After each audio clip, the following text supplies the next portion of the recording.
په پاکستان کې میشت افغان کډوالو ته زیری قدرمنو ما تیر شپه ویډیو کړې وله چې هغه خلک چې د یونیسیار هغه کارت لري شین کارت او بیا 15 کاله مخکې ژړ کارت ورکړی دی دا په هیڅ صورت هم حکومت پاکستان نه سو ایستلی دا د دې وطن وګړي دي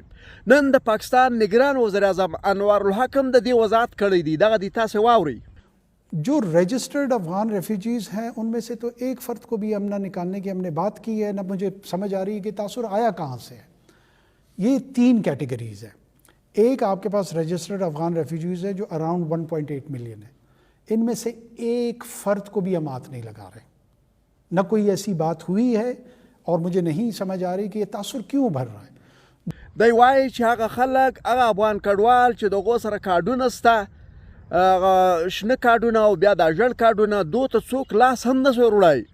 هېڅوک نه پولیس ته اجازه شته نه بل چا ته اجازه شته نو په کوټه کې چې کوم پولیس دا د کاډو والا ځوانان نیسي پرون یې 100 کسان نیولي وو د هر سړي څخه 15,000 روپۍ اخیستی و 10,000 روپۍ اخیست بیا یې له کړي وو نو تاسې پوه شئ दूसरे वो कैटेगरी है जिनको हम इलीगल एलियंस कहते हैं, उनमें सिर्फ अफ़गान नहीं है बाकी नेशनलिटीज़ के लोग भी हैं।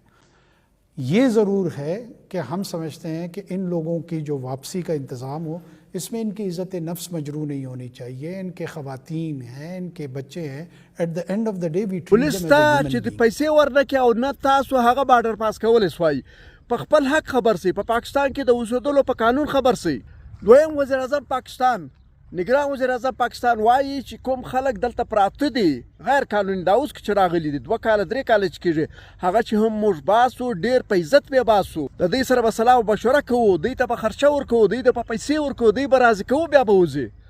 په زور او په ډنډه په وهلو ډبولو نه ایستل کېږي نو د پولیسو څه هم خوښ دی چې انساني رویه خپله کوي د پاکستان تعین او د قانون احترام وکړي موږ به هم کوو تاسو به هم کوئ او افغان کډوال به هم خامخا کوي نو قدرمنو دا ویډیو ډېره شیر کړئ چې افغان کډوال په خپل حقوق خبر سي پاکستان په عین کې چې دوی ته کوم مقام ورکول سي هغه خبر سي دلته به اوسي هېڅ داسې خبره نشته خپلې مزې کوئ خپلې ډوډۍ خورئ خپل کاروبارونه کوئ پریشانه کېږئ مه زه خبر یم ډېر افغان مهاجرین په دې فیصله باندې چې دوی نه و خبر پریشانه سوي دي روحي مرض یې اخیستی دي نو تاسو بالکل خوشحاله اوسئ ډلونه راولئ اتڼونه وئ